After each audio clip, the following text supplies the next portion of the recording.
नमस्कार साथियों।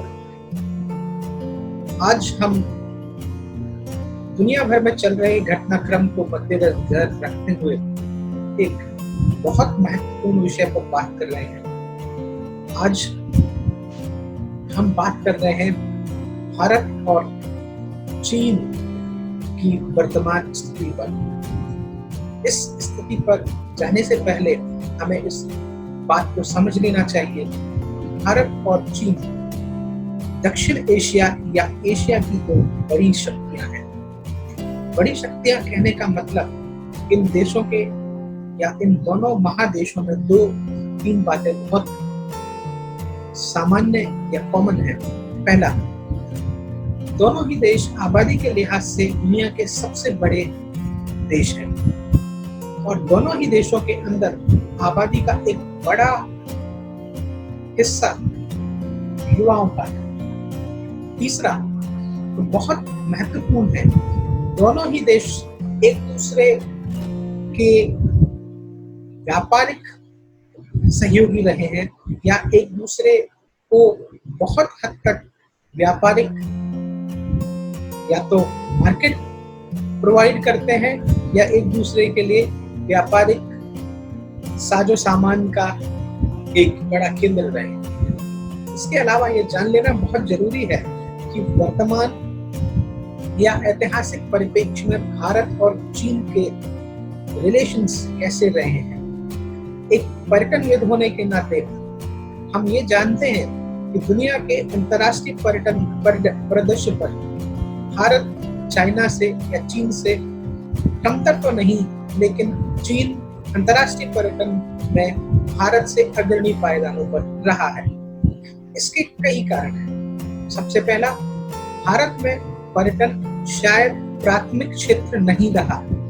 भारत की आजादी और भारत में बुनियादी सुविधाओं और ढांचागत विकास की प्रक्रिया के अंदर पर्यटन को हम विकास की प्रक्रिया में या नीति निर्माण की प्रक्रिया में बहुत बाद में ला पाए। दूसरा, भारत की जो भौगोलिक स्थिति है, इसमें भारत के दो पड़ोसी, खासकर पाकिस्तान या यूं कह लें पूर्वी और पश्चिमी पाकिस्तान, और बाद में हम पाकिस्तान और चाइना, चीन की स्थिति की वजह से भारत को अपने आप को हमेशा से दोनों देशों से बहुत सारी चुनौती मिलती आई है। यूं तो अगर हम पाकिस्तान की बात करें तो एक अलग विषय होगा, तो आज के हम चर्चा में पाकिस्तान के विषय पर चर्चा नहीं करते, हम चर्चा सिर्फ चीन पर करेंगे। जैसा हम जानते हैं, भारत के आजाद होने या 1947-40 के दशक से ही दुनिया भूमंडलीकरण के दौर से गुजर रही थी। दुनिया में अमेरिका और संयुक्त राज्य यूनाइटेड स्टेट्स ऑफ रशिया से संयुक्त राज्य Russia, United states of Russia के नाम से जानते हैं, दो बहुत बड़ी शक्तियां थी और पूरी दुनिया भौगोलिक तौर पर, मानसिक तौर पर दो ध्रुवों में बटी हुई थी। इन दोनों ध्रुवों के अंदर जब दुनिया एक शीत युद्ध या जिसे कहना चाहिए कोल्ड वॉर के अंदर थी, दुनिया हिंदुस्तान यानी भारत और चीन के रास्ते एक नई नीति को देख रहे थे। नेहरू जो कि तत्कालीन प्रधानमंत्री थे, उनके द्वारा गुटनिरपेक्ष आंदोलन की शुरुआत और शुरुआती दशकों में चीन के हमारे इस गुटनिरपेक्ष आंदोलन से जुड़ने, हालांकि बाद में गुटनिरपेक्ष आंदोलन को शायद चीन की तरफ से बहुत अच्छे से नहीं निभाया गया। पंचशील के सिद्धांतों पर भारत और चीन के जो संयुक्त हस्ताक्षर किए गए, बाद में उनके उस मैत्री के रास्ते को शायद चाइना के या चीन के कृत्यों ने बहुत हद तक कुचल दिया। कालांतर में 1962 में भारत और चाइना का या चीन का युद्ध हुआ। इस युद्ध का परिणाम ये हुआ कि बहुत हद तक भारत को एक बड़ी सैन्य क्षति उठानी पड़ी। इसका कारण शायद भारत ने युद्ध की रणनीति भी रही। इसमें मैं बिल्कुल स्पष्ट कर देना चाहता हूँ, साक्ष्यों में ये बिल्कुल स्पष्ट है, भारत की सेना उस समय भी कहीं चीन की सेना से कमतर नहीं थी, लेकिन कुछ प्रासंगिक कारणों की वजह से, जैसे केवल सेना के द्वारा युद्ध लड़ा जाना, वायु सेना का उस युद्ध में इस्तेमाल ना किया जाना, और कुछ ऐसे कारण थे जिनकी वजह से शायद भारत को उस युद्ध में शायद चीन के मुकाबले पीछे हटना पड़ा।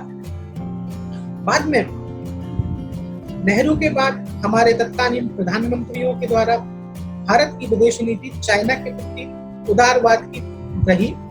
चीन के अंदर भी बहुत सारी शक्तियां साम्यवाद के अलावा बहुत हद तक उदारवाद की नीतियों वाली सरकारें रही, और चीन वैश्विक पटल पर एक बड़े व्यापारिक केंद्र के तौर पर उभरता रहा। 60 के दशक के बाद चीन ने इस दिशा में मुड़कर नहीं देखा और वो अपनी सेवाओं और अपने व्यावसायिक मानदंडों पर अपने आप को गढ़ता रहा। भारत के साथ पाकिस्तान और अन्य देशों के जो संबंध थे उसमें चाइना एक बड़ी भूमिका निभाता रहा। खासकर पाकिस्तान को लेकर चीन की नीति हमेशा दोगली राजनीति वाली रही। यद्यपि चीन का भारत के साथ आर्थिक मेलजोल बहुत हद तक पाकिस्तान से अधिक रहा, लेकिन हाल ही के दिनों में लद्दाख या गलवान वैली के अंदर जो चीनी सेना का अतिक्रमण किया गया और उसके बाद हमारे बहुत महत्वपूर्ण जवानों की जो शहादत हुई, उसके बाद आज ये स्थिति है कि शायद हम चाइना और हिंदुस्तान के बीच में हो सकता है कोई संभावित युद्ध की स्थिति बने। यहाँ ये कह देना बहुत आवश्यक है कि युद्ध की स्थिति पर विवेचना करने का मेरा यहाँ कोई लक्ष्य नहीं है। मैं यहाँ बात करना चाह रहा हूँ किस तरह से हम हिंदुस्तान यानी भारत ने इस तरह से अपने आप को स्ट्रेटेजिकली बहुत अच्छे से तैयार किया है। स्ट्रेटेजिकली यानी रणनीतिक तौर पर भारत शायद आज चाइना से बहुत आगे है। यूँ तो आज के दौर में चाइना को दुनिया के द्वारा बहुत अच्छा सहयोग नहीं मिल रहा है। अमेरिका या अन्य देशों की अगर बात करें तो चीन अलग थलग पड़ा हुआ है। हालांकि चीन को उभरती अर्थव्यवस्था का एक केंद्र के तौर पर देखा जा रहा था। माना यह जा रहा था कि शायद दुनिया में जो कोरोना महामारी है उसकी वजह से चीन की स्थिति शायद कमतर होगी, लेकिन इस बात की सराहना भी करनी पड़ेगी कि चीन ने अपने आप को शायद सुदृढ़ भी किया। लेकिन यहाँ ये देखने की आवश्यकता भी है आज के अर्थ जगत में और आज के विदेश नीति के तौर पर बहुत सारे संप्रभु राष्ट्र आज चीन के साथ नहीं है, और उनके ऐसा करने के पीछे बहुत सारी वजह हैं। आजाद सोच के लिहाज से और यूनाइटेड नेशंस के चार्टर के बाद, यूनाइटेड नेशंस के बनने के बाद बहुत कम देखा गया कि आजाद देशों ने अपनी सीमाओं का विस्तार किया, लेकिन चीन आज भी 21वीं सदी में एक विस्तारवादी देश के तौर पर ही जाना जाता है। वो तिब्बत की बात हो, ताइवान की बात हो, अगर बात हम करते हैं हांगकांग की या भारत के उत्तर पूर्वी राज्यों के चीन से जुड़े क्षेत्रों की, तो हम ये बार बार देखते आए हैं कि चीन अपने फैलाव की जो मानसिकता है उससे कई बार बच नहीं पाता है, और इसकी वजह से गाहे बगाहे बहुत स्थितियां ऐसी बनती हैं जहां टकराव की स्थितियां बन जाती हैं। रिसेंटली या अभी हाल में जो स्थिति बनी उसके लिए बहुत हद तक चीन की सेना की अतिक्रमण की नीति जिम्मेदार है। यहाँ हमें ये समझने की आवश्यकता है क्यों भारत आज स्ट्रेटेजिकली या हम व्यापारिक क्षेत्र में चाइना या चीन से आने वाले विनिवेश को हम कम करना चाहते हैं। आज भारत सरकार ने चाइना की बहुत, या जिसे कहना चाहिए चीन की मल्टीनेशनल कंपनीज के 59 एप्लीकेशंस, एप्स को बंद किया। 130 करोड़ की आबादी वाले एक युवा देश को ये कदम उठाते देख चीन के दूतावास और चीन के विदेश मंत्रालय की आज की जो टिप्पणी है वो बहुत चेतावनी वाली है, क्योंकि शायद ये इस बात का द्योतक है उनके स्वयं के द्वारा उनको भारत के इस कदम से बहुत बड़ा धक्का लगा है। पिछले कुछ वर्षों में हम ये भी देखते हैं कि भारत का सकल घरेलू उत्पाद के साथ भारत का जो चीन के प्रति निर्यात है या आयात है वो बहुत हद तक एक निवेश की स्थिति में आया। हमने बहुत बड़ा चीनी निवेश स्वीकार किया। किसी भी वैश्विक परिदृश्य में ये ठीक भी है। और जब हम ब्रिक्स या इस तरह के जो संगठन हैं, अंतर्राष्ट्रीय संगठन हैं, जहां पर भारत की प्रासंगिकता दक्षिण एशिया में एक शक्तिशाली देश के तौर पर उभर रही थी, तो आर्थिक तंत्र पर उनके साथ हाथ मिलाना लाजमी था। लेकिन बदले हुए परिदृश्य में हमारी व्यापारगत ढांचा और हमारी चीनी उत्पादों पर निर्भरता शायद चीनी कंपनी या चीनी विदेशी निवेश के प्रति हमारे एक अलग तरह के व्यवहार को प्रदर्शित करती है। साथ में ये भी देखा गया कि चीन के द्वारा जो निर्यात या आयात किया जाता है उसके बीच में एक बड़ा गैप है। और एक बहुत अच्छा कदम राष्ट्रीयता की सोच को लेकर किया गया, जिसमें हम देश में चाइना या चीनी उत्पाद का बहिष्कार कर रहे हैं, जो एक बहुत स्वागत योग्य कदम है। इससे दो तरह के लाभ हम देखेंगे। पहला, जो अंतर्राष्ट्रीय पटल पर एक बड़ी आबादी का तबका बाय डिफॉल्ट ही सही, या कहना चाहिए शायद ऐसा नहीं है कि चाइना के जो एप्लीकेशंस हैं या उनके जो प्रोडक्ट्स हैं वो गुणवत्ता के लिहाज से कमतर थे या अधिकतर थे, वो एक अलग विषय है। लेकिन उनके जाने की वजह से हमें एक अपॉर्चुनिटी या मौका मिलेगा अपने आप को या अपनी गुड प्रोडक्ट्स या सर्विसेज को लेकर इंटरनेशनल मार्केट में आने का। दूसरी स्थिति 21वीं सदी में कोविड-19 के बाद जो बनेगी या बन सकती है वो भारत की तरफ इसलिए भी होगी क्योंकि दक्षिण एशिया में चीन के अलावा, और अगर हम यूनाइटेड स्टेट्स ऑफ रशिया आज के समय में रूस की बात करें, तो एकमात्र देश है जो दुनिया को एक बहुत बड़े मार्केट के तौर पर देखता है और दुनिया उसे एक बहुत बड़े मार्केट के तौर पर देखती है। इसका मतलब निवेश की संभावनाएं, निर्यात की संभावनाएं भारत से और भारत में बहुत अधिक है।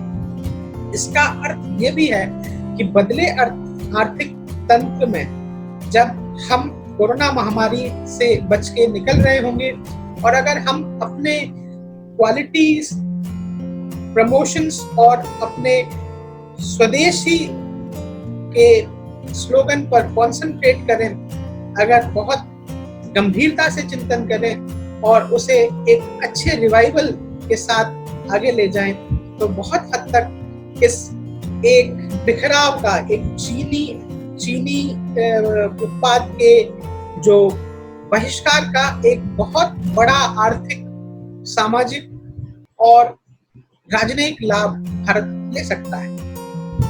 हम ऐसा क्यों कह रहे हैं?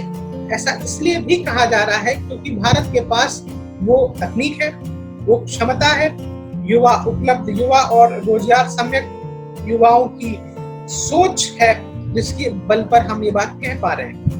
यहाँ ये भी देखना होगा कि बदले हुए परिदृश्य में, यानी कोविड-19 के बाद जो भी प्रभावित देश हैं, जिसमें हम चाइना की बात अभी शायद नहीं कर रहे हैं, उनके अलावा भारत की स्थिति शायद अलग है। और बदले हुए अर्थतंत्र में अगर हम अफ्रीका, दक्षिण एशिया या ऐसे देशों की बात करें जिनसे यूरोप और अमेरिकी महाद्वीपीय देशों का व्यापार न्यूनतम होता था, चीन के बाजार से हटने या चीन के प्रति एक घृणा का माहौल होने की वजह से दुनिया शायद हमारे तरफ देख रही है। और यकीन से शायद प्रधानमंत्री की एक दूरदर्शी सोच भी है कि जिसकी वजह से उन्होंने चीन को के विकल्प के तौर में भारत को ग्लोबल परिदृश्य पर आने और वोकल फॉर लोकल यानी हम अपने उत्पादों की तरफ जाएं और अपने को एक वैश्विक मंच पर ले जाएं। हालांकि ये बात बहुत स्वाभाविक है, लेकिन इस प्रक्रिया में हमें अपने अंदर गुणवत्ता सुधार, नीति निर्माण और बहुत सारे प्रासंगिक या फंडामेंटल चेंजेस जरूर करने पड़ेंगे। यहाँ मैं ये बात भी अपने मौलिक सोच से कह सकता हूँ कि चीन के द्वारा अंतर्राष्ट्रीय मार्केट या अंतर्राष्ट्रीय वैश्विक बाजार में एक बहुत बड़ा स्थान बनाने के पीछे उनकी गुणवत्ता और उन चीनी नागरिकों की सृजनशीलता भी थी, जिसकी वजह से वो भावनात्मक तौर पर किसी भी देश के मार्केट या बाजार में स्थापित हुए। हम बहुत सहज उदाहरण ले सकते हैं, भारत के किसी भी तीज त्योहार या भारत जैसे त्योहारों के देश के अंदर चाइनीज या चीनी सामानों ने एक जो पैठ बनाई थी उसका कोई विकल्प नहीं था, क्योंकि चाइनीज या चीनी शोध, चीनी कंपनीज के द्वारा किए जाने वाले रिसर्च और बहुत सारे रिसर्च रिलेटेड वर्क जिसको हम मार्केट रिसर्च भी कहते हैं, इसके लिए जिम्मेदार है। इसके अलावा उनकी जो क्वालिटी कंट्रोल प्रोसीडिंग्स हैं या उनके जो क्वालिटी गुणवत्ता को लेकर जो नियामक हैं वो शायद विश्व स्तरीय हैं। इस ओर भारतीय कंपनी या सेवा प्रदाताओं को सोचने की आवश्यकता है। अव्वल तो ये भी है कि शायद हम नीति निर्माण में उनसे कमतर नहीं, शायद ज्यादा ही है। एक और बात जो बहुत महत्वपूर्ण है ये समझने के लिए कि किसी भी बदले हुए परिदृश्य में चीजों को, आर्थिक परिदृश्य में चीजों को सामान्य होने में, स्थिर होने में समय लगता है। अब मान के चलिए जब भारत में बहुत सारा चीनी सामान का बहिष्कार किया जा रहा है, स्टॉक में जो सामान था, अब उसके बाद अगर पॉलिसीज मेकर्स के निर्णय के द्वारा नए सामान या नए उत्पाद या नए रॉ मटेरियल की सप्लाई जब नहीं होगी तो एक बड़ा वॉइड होगा, और इस वॉइड के बाद बहुत हद तक इंटरनेशनल मार्केट या ट्रेड के अंदर बहुत सारे, जिसे कहना चाहिए नियामक बदले जाएंगे और इनका फायदा शायद बहुराष्ट्रीय भारतीय कंपनियों को होगा। यहाँ पर ये कह देना भी लाजमी है कि एक स्वाभाविक आर्थिक प्रक्रिया है जिसको समझना बहुत आवश्यक है। चूंकि अर्थशास्त्र का नियम है, या हम कह सकते हैं जब मंदी या रिसेशन की स्थिति बनती है, और आज बहुत हद तक ये स्वाभाविक होगा जब दुनिया पोस्ट कोविड सेशन की तरफ जाएगी या समय की तरफ जाएगी, तो हम एक गंभीर आर्थिक संकट की तरफ जा सकते हैं जिसमें स्वरोजगार एक बड़ा महत्वपूर्ण मूलक हो सकता है। यहाँ दो बातें जो बहुत महत्वपूर्ण हैं, भारत के जो टेक्नोलॉजिकल कंपनीज हैं या भारत का जो सॉफ्टवेयर है या भारत का जो हार्डवेयर सिस्टम है वो चीन से कहीं कमतर नहीं है, लेकिन चीन के कम लागत पर उत्पाद और उससे कहीं कम लागत पर मार्केट पेनिट्रेशन की जो पॉलिसी है उसकी वजह से भारत के बहुमूल्य एप्लीकेशंस जो इन 59 एप्लीकेशन से कहीं कम नहीं थे उनको रिप्लेस कर सकते हैं। तो शायद हमने जो आत्मावलोकन किया बहुत देर से किया, या इसके लिए बहुत सारी ऐसी नीति विनिवेश की या निवेश की नीतियां जिम्मेदार थी जिनकी वजह से हम सकल घरेलू उत्पाद या डोमेस्टिक प्रोडक्शन को बहुत तेजी से नहीं ले जा पा रहे थे। यूं तो व्यापार या व्यापारिक ढांचा संवर्धन बहुत गंभीर